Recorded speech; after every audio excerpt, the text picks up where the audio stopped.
Hi everybody, today we'll talk about how to fix or how to solve the problem of camera on Telegram. To know how to fix or how to solve camera on Telegram, you should just go to settings. Here you can click apps, default apps, app settings.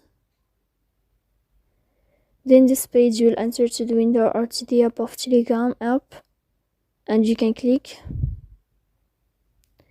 Here in this page of app info, you will click on first stop and you can click OK.